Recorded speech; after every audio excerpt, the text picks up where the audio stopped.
அனைவருக்கும் வணக்கம், வந்தனம், நமஸ்தே, நமஸ்கார், சலாம் அலைக்கும் அண்ட் கிரீட்டிங்ஸ் டு ஆல். கணக்குள்ள போகிறதுக்கு முன்னாடி உங்களுக்கான கேள்வி இதோ. புரட்சி கவிஞர் என்று அழைக்கப்படுபவர் யார்? இதற்குண்டான விடையை யோசிச்சு வைங்க. கணக்குடைய முடிவில் சொல்கிறோம், வாங்க கணக்குள்ள போகலாம்.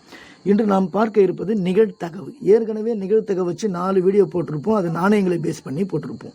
இன்று நாம் பார்க்க போகிறது நிகழ்த்தகவலை பகடையை பேஸ் பண்ணி எப்படி போடுறது. முதல்ல ஒரு பகடையை பேஸ் பண்ணி கணக்கு போடலாம், வாங்க பார்க்கலாம். ஒரு பகடை உருட்டும் போது நமக்கு என்னென்ன விழுறதுக்கு பாசிபிள், அந்த பாசிபிள் தான் தமிழில் கூறுவலிகள்னு சொல்லுவோம். என்னெல்லாம் விழலாம் ஒரு பகடை உருட்டும் பொழுது? 1, 2, 3, 4, 5, 6 விழும். கேள்வி என்ன பாருங்க, ஒரு பகடை உருட்டும் போது இரட்டை எண்கள் கிடைக்க நிகழ்த்தகவு என்ன? அப்போ ஒரு பகடை உருட்டும் பொழுது இரட்டை எண்கள் கிடைக்க நிகழ்த்தகவு என்னங்க?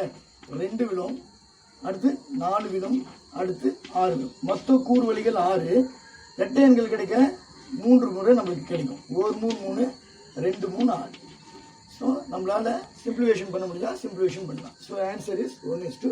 ரெண்டாவது பாருங்க, ஒரு பகடை உருட்டும் பொழுது பகா எண்களாக கிடைக்க நிகழ்த்தகவு என்ன? பகா எண்கள் கிடைக்கணும். அப்போ என்ன பாருங்க, 2 என்பது பகா எண், 3 என்பது பகா எண், வேற என்னங்க 5 என்பது பகா எண். அதே மாதிரி மொத்த கூறுவலிகள் 6.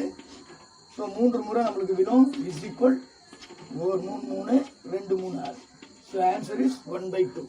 அடுத்து பாருங்க, மூணாவது கணக்கு, 5ஐ விட அதிகமாக கிடைக்க நிகழ்த்தகவு என்ன? ஸோ ஒரு பகடையை உருட்டும் பொழுது 5ஐ விட அதிகமாக கிடைக்கணும். அப்போ எத்தனை முறைங்க விடும்? ஒரே முறை தான் விடும், 5ஐ விட அதிகமாக. அப்போ 1/6 இஸ் த ஆன்சர். புரட்சி கவிஞர் என்று அழைக்கப்படுபவர் பாரதிதாசன். நன்றி, வணக்கம். பிடிச்சிருந்தா லைக் பண்ணுங்க, மறக்காம சப்ஸ்கிரைப் பண்ணிக்கோங்க. அப்போ தான் நம்ம போடுற வீடியோ உடனுக்குடன் வரும். நன்றி, வணக்கம்.